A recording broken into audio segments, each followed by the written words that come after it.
Hey everyone, I'm Allison Morris. You are watching NBC News Now. Here's what's happening. In Minneapolis, new indictments against Derek Chauvin and 3 other ex-cops involved in George Floyd's murder. The new civil rights charges the DOJ announced today. At the White House, President Biden putting a positive spin on April's awful job numbers. It's clear we have a long way to go. All told, our economy has added more than 1,500,000 new jobs since I took office. That's the most number of jobs created in the first 3 months of any presidency in our history. And it's the Friday finale of Working Women's Week. Morning Joe co-host and Know Your Value founder Mika Brzezinski shares her tips for resetting in this pandemic. You have to really get comfortable talking to your boss and to your manager about your life without it being too much information, but about what works, about what you love, about how much more you want to do, perhaps. And then, that conversation can easily, naturally veer into how it could work better during this pandemic.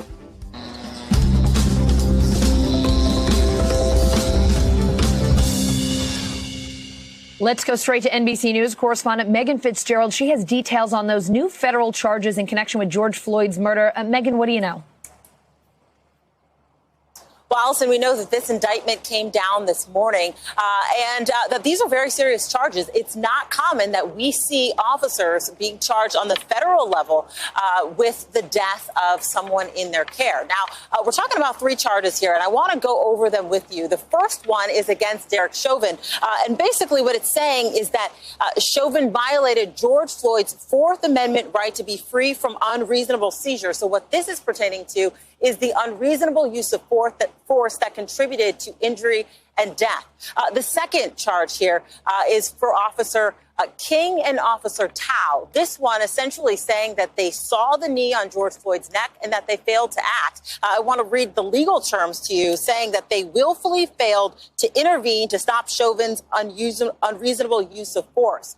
And then this third charge is for all of the officers involved, all 4 officers, saying that they violated George Floyd's 14th Amendment right when they realized that he needed medical assistance and they did not render aid. Allison. Now, Megan, Derek Chauvin has also been charged separately for violating a 14-year-old's civil rights back in 2017. What can you tell us about that indictment? Yeah, Allison, that's a completely different situation, a completely separate indictment, as you mentioned. This is from the incident from September of 2017, where there was some sort of a domestic dispute between a mother and her children. Police arrived on scene for this alleged assault. And throughout the indictment, it says that they tried to arrest this 14-year-old boy. He was not complying to commands. And so Chauvin then used force. He used his body weight to try and restrain this young boy. We are told through our affiliate station in Minneapolis that Derek Chauvin had his knee on this young boy's neck and his back for 17 seconds, Allison, or 17 minutes, rather. Wow. Megan, Derek Chauvin's attorneys, as we know, are also asking for a new trial. The other 3 ex-officers are still waiting to go on trial, all of that connected to George Floyd. What do these new charges mean for their cases? Yeah, Allison, it's a great question. And speaking with legal experts, this could potentially mean that there isn't a trial. Now, prosecutors, of course, not really wanting to bring those witnesses back to have to go through this entire traumatic incident again. And then, of course, not wanting the city, of course, to have to go through what they went through. So it's very likely that these attorneys will be speaking with one another so that this doesn't go to trial. Having the addition of federal charges against the officers certainly puts more pressure on them to reach a deal, Allison. So then what happens now that the DOJ has filed charges in terms of these civil indictments? Where do they go next? And so, again, another good question here. And so there obviously is the potential that this could go to trial. The reason why they say that it's not likely is because there's more of an incentive to reach a deal and not go through a trial. Because, for example, if these officers go to trial and they are found guilty, then that means that they are facing more prison time than what they would have if they took a deal from the federal prosecutor. So again, this is certainly something that we will be watching closely between now and August when that trial is set to begin, Allison. All right, so watch this space. We could see a deal. We could see trial. Still unclear at this stage of the game. But, Megan, thank you for walking us through all the developments today. Certainly big news indeed. You might think that we should be disappointed. But when we passed the American Rescue Plan, I want to remind everybody, it was designed to help us over the course of a year, not 60 days, a year. We never thought that after the first 50 or 60 days, everything would be fine. Today, there's more evidence that our economy is moving in the right direction. President Biden taking the long view there after a disappointing April jobs report. NBC News White House correspondent Mike Memoli joins me now. All right, Mike, we should just cut to the chase, right? I was being polite there saying disappointment. Those numbers were quite frankly abysmal. 266,000 new jobs in April. We were hoping for 1 million, certainly didn't get anywhere close. What else is the president saying about that report and our economy? Allison, whenever the economy is the #1 story on a day like this, I feel like I should be asking you the questions. But it was very clear that this White House was on the defensive coming into today. They had been touting the job growth that they've seen since the president was sworn into office and trying to build on that momentum and pitching his multi-trillion-dollar follow-up economic plans here. The president clearly was watching some of the coverage in ways that didn't always appear part of his scripted remarks. He was pushing back on some of the notions that we've heard economists talking about, for instance, on unemployment insurance, perhaps disincentivizing so many people from getting back into the workforce. Also interesting to hear him say when people were criticizing the size and scale of some of these proposals that perhaps it was overheating the economy. He said, well, this jobs report actually shows that there's still a lot of assistance needed in this economy, that it's not overheating it just yet. And of course, it was an opportunity for him to make that pivot, talk about the benefits of the rescue plan, but also pitch the need for further economic stimulus. Let's take a listen to some more of his remarks from this afternoon. This jobs report makes that clear. We've got too much work to do. And the American Rescue Plan is just that, a rescue plan. It's to get us back to where we were. But that's not nearly enough. We have to build back better. That's why we need the American Jobs Plan I proposed, to put us in a position where we can build back better. So, Allison, the president was set to meet with his quote-unquote jobs cabinet today. We also heard from one of those members of that jobs cabinet, Treasury Secretary Janet Yellen. She came to the press briefing today to talk more about this data, and she used it implicitly to argue for that American Families Plan, talking about that one of the real impediments here to getting people back into the workforce are child care issues, that schools aren't fully reopened yet, only maybe a day or two a week, and that means parents are unable to go back to work themselves if it means having to deal with these child care issues. But very clearly, the White House understands that there's more work to be done in trying to sell these proposals to the country. Yeah, there sure is. And certainly a lot more work to do in terms of bringing back those jobs, Mike. We know that the journey is only just beginning. Our own Kelly O'Donnell was at the briefing today, and she asked the president if Russian troops on the border of Ukraine were lessening his desire to meet with Russian President Vladimir Putin. What did he say about the two of them potentially getting together? Yeah, I mean, the president said he was still committed to having this meeting with President Putin in June, when we know he's already heading to Europe for the meeting of the G7 countries in England. He'll also be attending a meeting of the NATO countries in Brussels. And then there's a third destination. They haven't figured out the location exactly just yet where he and President Putin might meet. But this question of the buildup of Russian forces near the Ukraine border that we're seeing, a lot of people are arguing that this should actually be something on the table in order to negotiate for that summit. Perhaps he shouldn't be willing to meet with President Putin until they agree to move back. But one thing the president also said to Kelly O'Donnell is that actually the force levels, what we're seeing from the Russians, is actually less than what it had been months ago. He thinks that that's already an indication that this invitation to a summit and some of the stern language, some of the steps they've taken in sanctions and the like, has already been paying dividends. But it is important for them to come and have this face-to-face meeting in potentially next month. Oh, and Mike, to be a fly on the wall for that meeting, man, that is one I would like to be at. So let's talk about the vice president. She's been pretty busy today. She met virtually with the president of Mexico. They were talking, of course, about the crisis at our southern border. Could you tell us about that get together and the details of her plans to go to Mexico in person? Yeah, it sounds like it was a productive discussion. At least that's what both sides were saying after this virtual meeting between Vice President Harris and our friend AMLO, the best acronym name for any world leader, as I often point out with you. They talked about the need to deal with the Northern Triangle, specifically those countries south of Mexico and the U.S., which are really the root of the migration surge we're seeing at the border. What was interesting as the Mexican president spoke during the brief photo spray when the pool was present was he also thanked President Biden for, as he put it, appointing Vice President Harris to deal with all things migration. Now, you know what this White House has been very defensive about, which is that Vice President Harris is not dealing with immigration, dealing with the border, that she has a very specific assignment dealing with the Northern Triangle countries, and that message seems to still be getting lost in translation here. All right, Mike Memley, a lot happening today, whether it's with the vice president or the president and AMLO. It really is like the best world leader nickname as an AMO. Like, I'm so jealous here. It's really good. Thanks, Allison. We're not done rounding up the worst of the worst. That is the message from the FBI 4 months after the Capitol riot. Investigators have charged 440 people so far, but they're still sorting through hundreds of thousands of tips. And get this, in nearly 90% of these cases, the charges are coming in part from the person's own social media accounts, giving new meaning to watch what you post online. NBC News Justice correspondent Pete Williams joining me now. And Pete, I was wrong there. I'm looking at my calendar. It's more than 5 months now. Aside from social media, how else is the FBI trying to track down the rest of the people who were involved in those riots?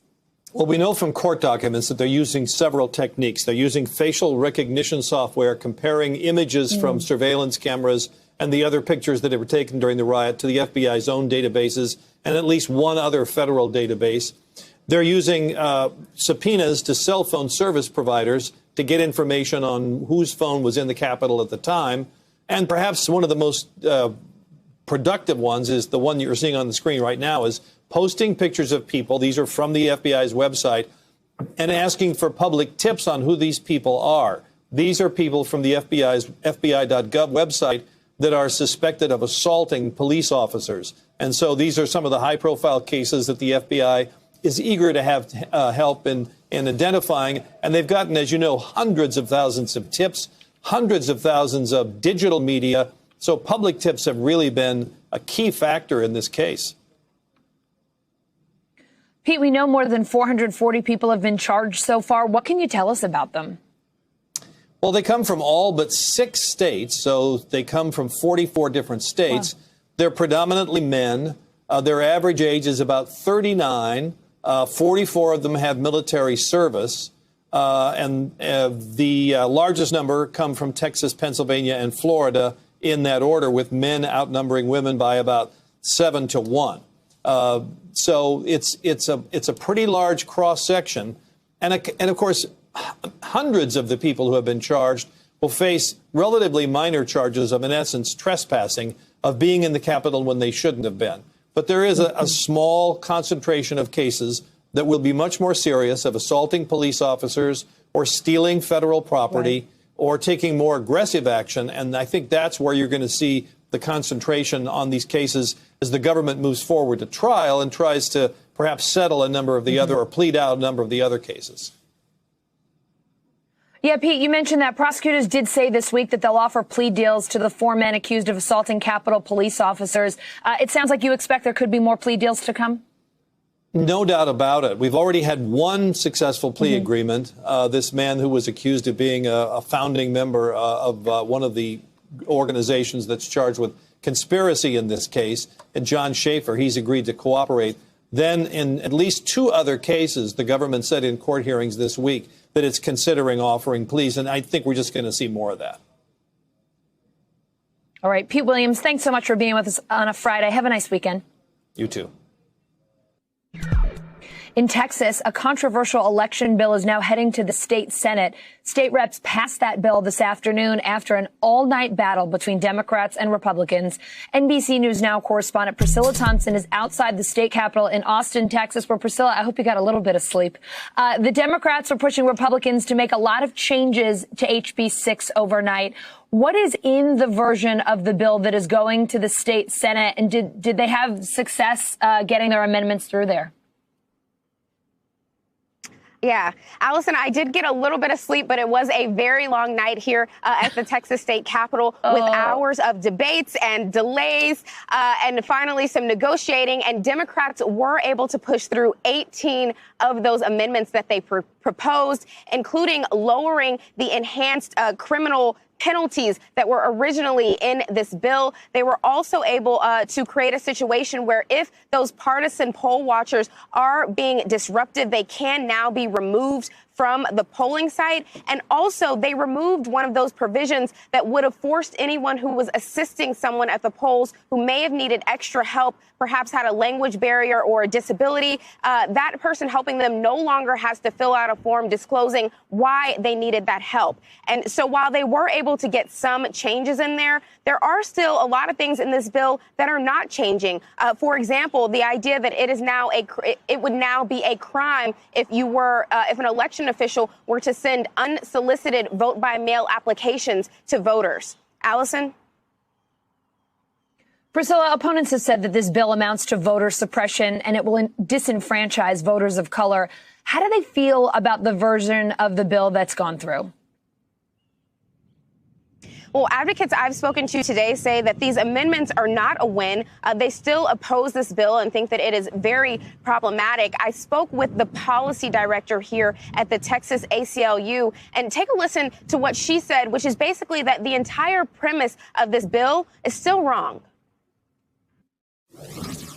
There's no need for a bill that imposes new criminal penalties in the election code, jailable offenses in Texas, that empowers poll watchers to intimidate voters. There's no reason for that kind of bill to have been voted on at all.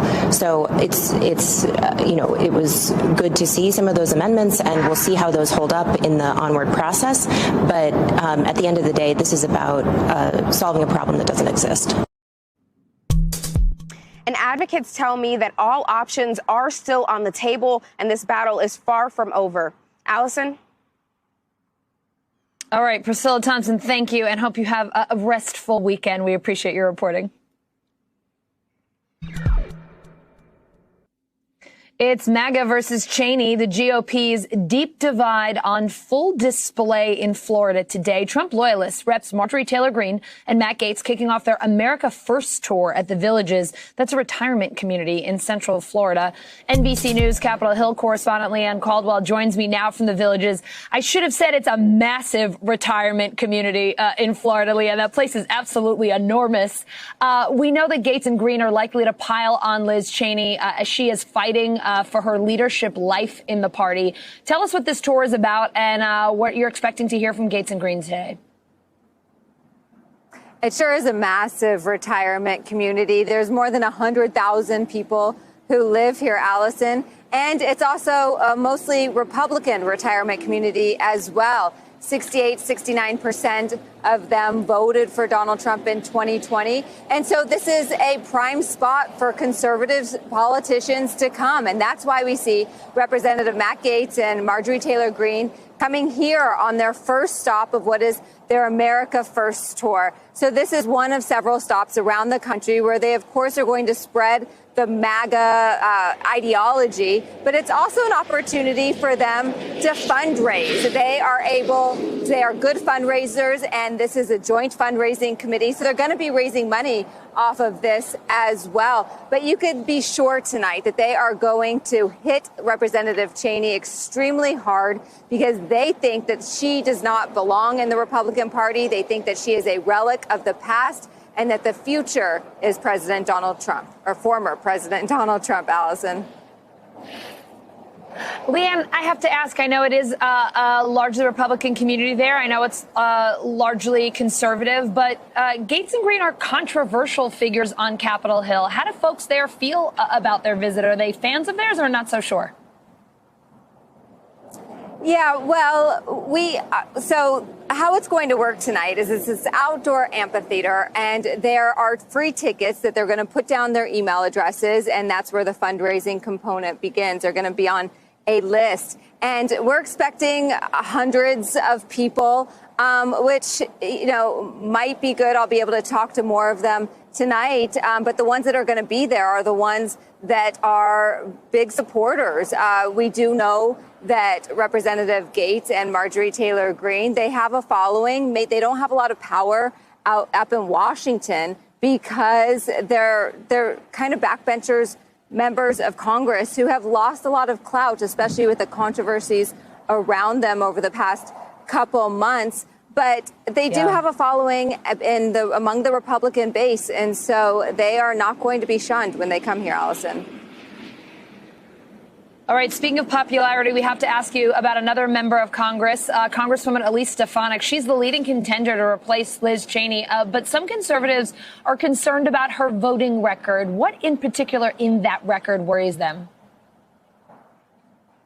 They are concerned, and these are some of the more fiscally conservative Republicans, but also the pro-Trump Republicans as well. They note that she voted against the former president's signature piece of legislation was the 2017 tax cut bill. There's also a long list of other things that she voted against the former president on, including the Equality Act, something that Democrats support, stuff about the wall. But she has spent the last couple days on conservative media trying to shore up her conservative bona fides. Let's listen to her on a podcast where she is praising the former president. President Trump is the leader and the voice of the Republican Party. The vast majority of the House Republicans support President Trump. The job of the conference chair is not to attack fellow members of the conference and attack President Trump. It's to unify. So she realizes she has some work to do, but it seems clear that she's going to have the support when a vote comes as early as next week to replace Liz Cheney, Allison. All right, Leanne Caldwell, The Villages in Florida. Thank you. It is time to check in with NBC News Now correspondent Simone Boy. She has the Friday headlines for us from NBCnews.com, our favorite variety. Hey, Simone. Hey, Allison, starting off today's Friday edition with some news on the COVID vaccine front. So Pfizer and BioNTech are asking the FDA for full approval of their COVID vaccine, making them the first companies in the U.S. to actually do so. If approved, Pfizer would be able to market the shot directly to consumers. The FDA, which granted emergency use in December, is expected to take several weeks to review the application. Well, Atlanta Mayor Keisha Lance Bottoms isn't running for re-election this fall. She thanked her residents and supporters in a letter posted on social media, writing, quote, "I don't know what's next for me personally and for my family, but what I do know is that this is a decision made from a position of strength and not weakness." Bottoms was elected to her position back in 2017. Well, University of Texas linebacker Jake Ellinger was found dead yesterday afternoon. Officials saying the 20-year-old sophomore was found in a residential neighborhood near campus and that there were no signs of foul play. Head coach Steve Sarkisian saying Ellinger was, quote, everything you could ask for in a student athlete. And India's daily COVID cases crossing 400,000 for the third time in just a week. In the past 24 hours, there were 4 new cases every second and 2 or more deaths every minute. And that's according to UNICEF estimates. But despite these heartbreaking numbers, the Indian government is resisting calls for another national lockdown. Well, Norwegian Cruise Line CEO saying it's unlikely the company will restart U.S. cruises this summer, blaming the CDC's COVID safety guidelines, which he claims are tougher than those on other industries. The CDC says it is committed to getting Americans back on the waters by midsummer. Norwegian announced its international cruises will resume in July from Greece, Spain, Italy, the Dominican Republic, and Jamaica. Allison, not exactly sure what's going on there and whether that CEO's opinion there is true. But I just think the fact that COVID outbreak first started, I mean, we really first started to see those images of people on cruise ships. That's probably hard for government officials and the CDC to shake. And maybe people at home, too, maybe travelers at home. Oh, no doubt, Simone, too. And I'm just still focused on 3 syllables you said here that speak to me. Jamaica. Oh, my God, would that be great right now? Oh. I hear you. That sounds amazing. We're all due for a little vacation, that's for sure. Simone, thank you so much.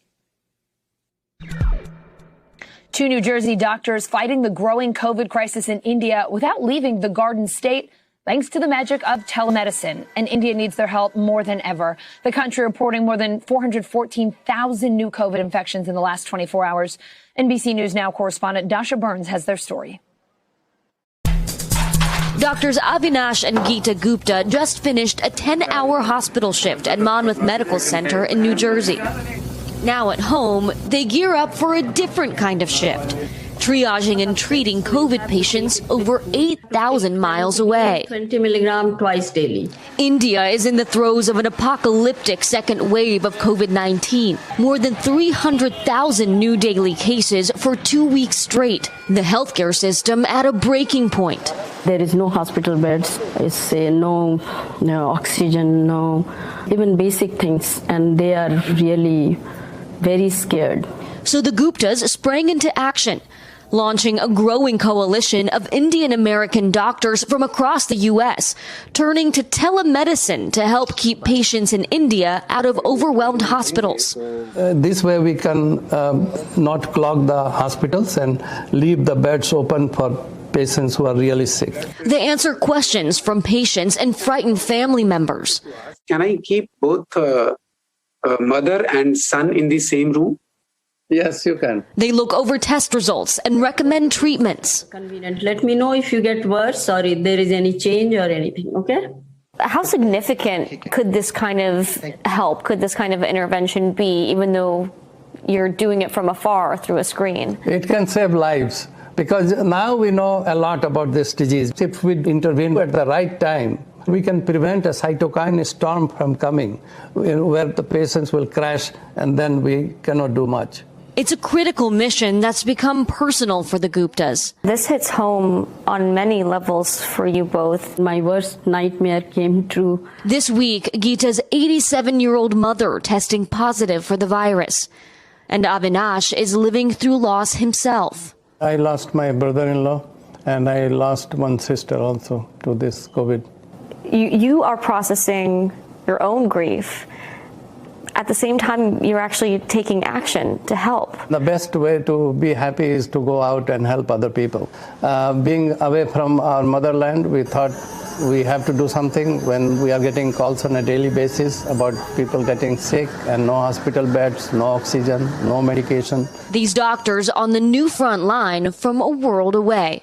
It's a global pandemic, of course, this is.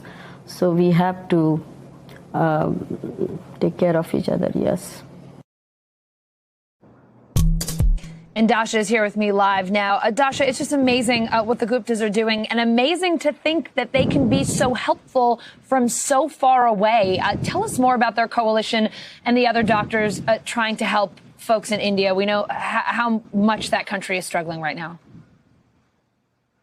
Yeah, Allison, it really was incredible to watch them in action. And they do this 7 nights a week. They just launched this thing a couple of weeks ago, and they already have dozens of doctors signed up, ready and eager to be part of this effort. Avinash tells me he's getting calls every single day from doctors from Massachusetts, Michigan, Texas, all over the country. Many of them having fought on the front lines here in the U.S. during the peak of COVID-19 and now looking to lend a hand to the global effort. Avinash also tells me that there's a saying in India that the whole world is a family, and he says we cannot isolate ourselves, especially not in a crisis like this, Allison. Well, the whole world is a family. What a beautiful, beautiful concept, and how lucky we are to have doctors in this world who truly embrace it. Dasha, thank you so much. Thank you. only about 29% of Wyoming residents are fully vaccinated. So what does that mean for a rural state where the entire population is smaller than a lot of American cities? Wyoming leading the nation in COVID hesitancy. NBC News correspondent Cal Perry went to Cheyenne to find out what's going on. Cal, why aren't folks in Wyoming getting the COVID shot? You know, we've heard a variety of reasons, Allison. I think in talking to public health officials, they'll tell you that first group of people that really wanted the vaccine has had the vaccine. They're focusing now on people who would be on the fence and not really worried at this point about people who are absolutely refusing to get it. But as I said, we've heard a variety of reasons. We actually went to the feed store here in Cheyenne, talked to Tony, who owns the feed store, about what he was thinking. Take a listen. I can't afford it's just my wife and I that work here. We can't afford to be gone. You know, this is our livelihood. I've worked here for 43 years. I can't lose it over, you know, getting the shot. You know, the other thing that we have noticed here, and again, this is not a Wyoming problem. This is happening across the country in a number of states. Wyoming is certainly in that sort of lowest quarter, but we see this vaccine hesitancy around the country, and we see people just at this point not wanting to get it, Allison. So, Cal, I mean, we talk about the concerns about reaching herd immunity in America. Is herd immunity even possible there when you've got such low numbers of people getting vaccinated? What are you hearing from health experts? You know, this is a complicated question, and health experts will tell you that this is complicated. And one of the X factors here is how many people have already been sick, right? And that's not a number that we have a real good sense on, especially here in the state of Wyoming. And so it's changing the strategy that is involved for the public health officials. Take a listen to what the county health official told us yesterday. We've been fighting this battle for the entire pandemic. Information versus misinformation and disinformation. No, we're not surprised. Already in Laramie County, we're vaccinating people from Colorado and Nebraska that come in and ask for it. We've had people come from as far away as Denver to get their shot. That discussion of misinformation, I think, is really important. You know, when you talk about where the media is in this country, if you're looking for a reason to not get the vaccine, turn on Fox News. You'll find your reason there. It may not be the truth. It may be something different, but that is what's happening in this country. We've met a number of people who've said, look, you know, I was leaning towards not getting it. I went out, I found that information, and I'm not going to get it. Allison? Cal Perry, really important reporting. Just getting a flavor of how people are feeling about the vaccine and about COVID across the country. Thank you so much. It is time for The Bottom Line, our daily look at what's going on in the business world and beyond. And on Fridays, you know that bottom lining is Silver Investopedia editor-in-chief Caleb Silver here to wrap up the week and also look ahead. Caleb, I don't know what to say. I mean, that April jobs report was ugly. We got a quarter of what we were looking for. Let's dig into it. What happened? Good to be with you as always. And I had to look at that 3 times before I actually believed it. 266,000 jobs added in the month of April. Economists were expecting over 1 million, Allison. So a huge miss, obviously, on that front. And the unemployment rate ticking up a little bit to 6.1%. There are far fewer Americans actually looking for work right now. That seems to be the case because companies will tell you, by and large, they can't find enough workers. And you'd think with the economy booming, lots of vaccines happening, cities reopening their restaurants and their entertainment districts, you'd see a lot more hiring. We did see it in the services sector of the economy, but not robustly, which gives you the pause and makes you wonder, where is everybody that was looking for a job 6-8 months ago? Caleb, April unemployment up to 6.1%. We were hoping that might drop below 6. But look, the biggest concern here and something we've been talking about so much is who is unemployed, right? Minorities and women are still dealing with the worst of this pandemic recession. Absolutely. And if you look at unemployment by race, it is still a very uneven recovery. This happened back in 2008, 2009, too. The unemployment rate for Black people is, I think, 9.7%. For Hispanics, it's 7.9%, obviously lower for white and Asian workers. But if you look at where the long-term unemployed are, there's about 9.8 million people unemployed in this country. 4.1 million are what we call long-term unemployed. Those are mostly those races, the Black and Hispanic workers and women who can't get back into the workforce. The longer you're out of the workforce, the harder it is to get back in. And if you're out 27 weeks or more, which we classify as long-term unemployed, it is extremely difficult to get back in, either because you can't or you're taking care of family, you're taking care of your kids, especially during the past 12 to 13 months. So, Caleb, this leads right into your term of the week, labor force participation rate. Tell our viewers what that is and how it plays into what's going on with jobs in our economy. Yeah, we were talking about it last week when we were looking forward to the jobs report this week. I said I wanted to make sure that the labor force participation rate rose because, as I said, there's a lot of people that are just out of the workforce, gone from the workforce. And actually, it's at 61%. It actually fell to 61%. This is the total of all workers who are employed or actively seeking employment divided by the total civilian working age population, not institutionalized, not in the military, not in prison right now. And this accounts for people not looking for work. That's at 61.2%. It usually averages around 63%, but back in the 70s and the 80s and the 90s, and the Treasury Secretary was saying this today, it was up in the 70s or 80s. So we don't have a lot of people participating in the labor force, and you see that big problem with the long-term unemployed, especially women. They're facing this right now. Yeah. So, Caleb, big jobs data this week. I mean, those were really important numbers. What are we looking ahead to next week? What do we got going on? Anything major?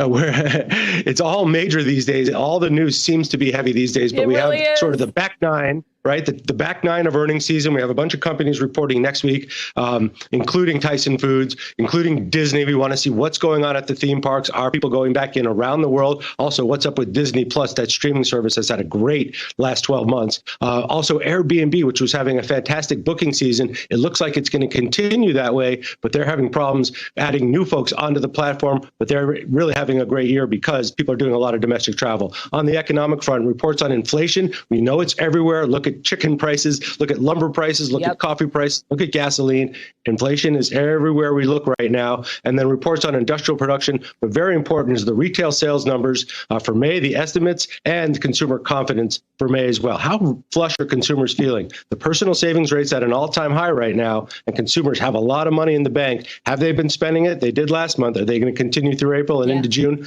That could help with the unemployment situation. And we'll be watching the markets next week. Caleb, they didn't care at all about the jobs report. Everybody's still hitting records, moving right along. We'll see what happens next week. You are golden, Caleb Silver. We'll see you next Friday. Thank you. For those of us lucky enough to still have our jobs during this pandemic, work-life balance has taken on a new meaning. For many of us, women in particular, that balance has gone out the window. We are working from home, caring for family, juggling more in a single day than maybe we ever have before. So what happens when you have to go back to the office? Or if you don't have to go back to work, how do you make sure you're still engaged and involved from home? How do you ask your employer for more help or flexibility managing your new life's new responsibilities? Here to help us navigate all that, Morning Joe co-host and Know Your Value founder, Mika Brzezinski. Mika, thank you so much for being here. You have been so open about all the things you've been juggling during this pandemic, in particular, caring for your mom, your beloved Bamba, who's in her late 80s. What have you learned over the past year, and how are you living your life differently now? Oh, I have learned to slow down in many ways. And when it comes to caring for my mom, it really is a matter of sort of understanding her all over again. I moved her down to Florida. I moved her close to me. And Allison, it was a little different than I think like most moms. They pack their beloved dishes and their necklaces. My mom, it was 2-ton tree trunks, 18 chainsaws, 3 axes, and a whole set of chisels and wire brushes. So we had to set up her studio down here. And then after kind of getting her career where it should be, realizing that she was slowing down, she got diagnosed with Parkinson's disease. And so I had to understand her at a whole new level and lower my expectations and start all over again. And actually, when you're dealing with a parent with dementia, the best thing you can do is just lower the bar, keep it simple, keep it positive, and actually within that advice, it gets better. Mika, I know that must have been really hard, but I love seeing on Instagram when you and your mom just sit down for a glass of wine together after you've had a long day at work. She's been working on her art. It's really nice to see that. Last September, Mika, you wrote a piece about resetting during the pandemic and asking your boss for what you need. What is the best way to ask your employer for more flexibility? And are there any updates you would add to that advice over the last 9 months? Yes. First of all, Allison, you just ask. You ask. Yes, you ask the question and it seems so hard. But think of it this way. Think about you want to create a scenario where you can put your best performance forward, bring your best value to the company. So you want to, in that conversation, give the benefit that the company would have out of maybe adjusting your hours or working on weekends or working at night. Talk about why it would be better for them, what more they would get out of you, what value you'd be able to bring to the table. At Know Your Value, I talk about this with the Know Your Value community all the time. The big ask. I call it the big ask. You know why? Because to women, it's especially Black and brown women, it is a frightening thing to do. It is the big ask, and it shouldn't be. It shouldn't be. It should be as simple as having a conversation. By the way, they can always say no. If the no is a really like non-constructive no, then you have a bigger issue with the job itself. But chances are, if you're good and you bring value to the table, they want to hear what it is that they can do to retain you, to keep that work coming at them.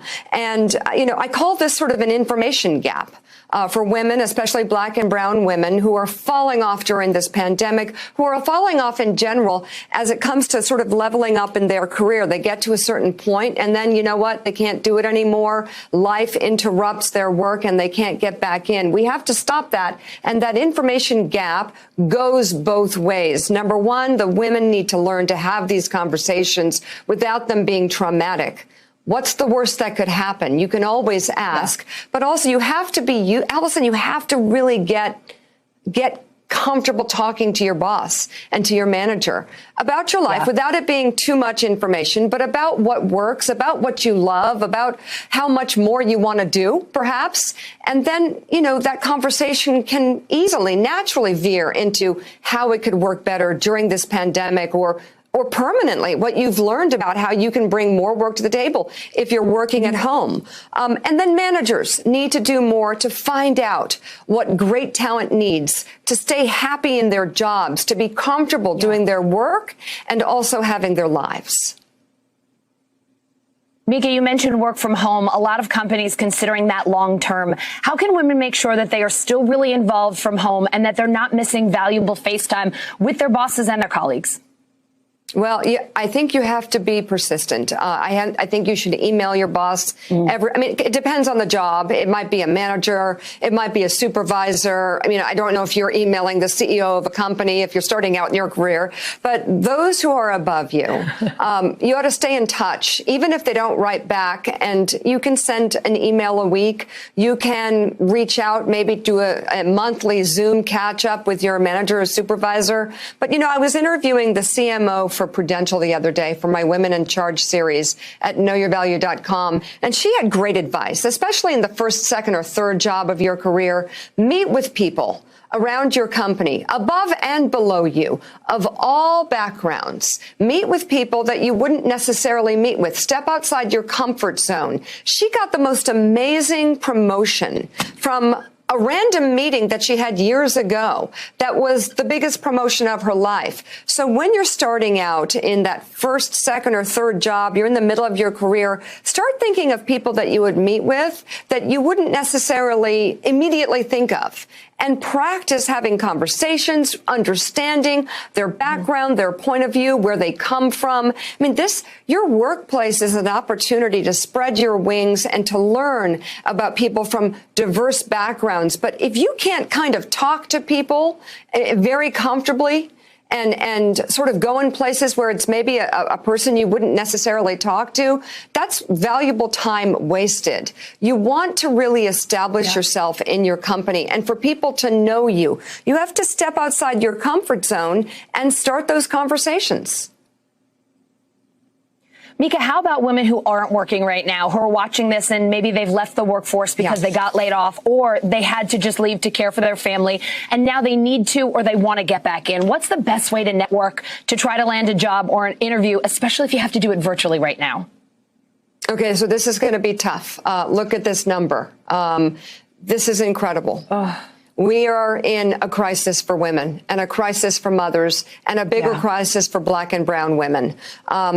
And I learned a lot during my research for comeback careers. That was focused more on women over 50 who were aged out, who wanted to get back in, and they were dealing with perceptions. This is now a crisis of all ages. And the reality is a reset often involves not getting the same job you had.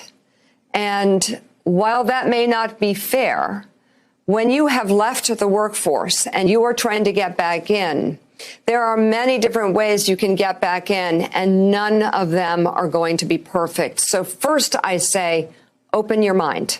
Open your mind to understanding that this is going to be a process of reentry, and it's going to be hard.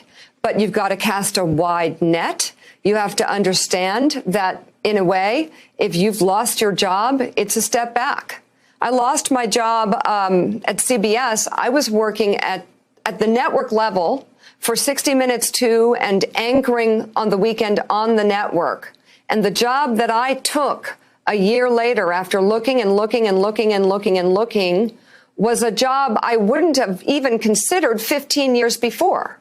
It was reading cut-ins on the overnight at MSNBC. Yep. But that job was some way back in that put me in place for what ultimately happened 6 months later, which was Morning Joe. So you have to be ready to do something, to take something just to get back in the door, or to get back into doing something to keep your brain active, to keep that sort of mindset of working going. So it's a big reset in terms of the how. Apply everywhere you can. Have Zooms, knock on doors if they'll have you, wear a mask, of course, get your vaccination, and show up for any interview that you can get. But they're doing them on Zoom. And in some ways, you might find that you'll get more interviews because they can pack more people in. The question then will be standing out on Zoom, being ready to jump, being ready to take that job, and not sort of being encumbered by what you had and having that kind of stilt your language. You've got to be ready, open, and willing to work, and willing to start all over again.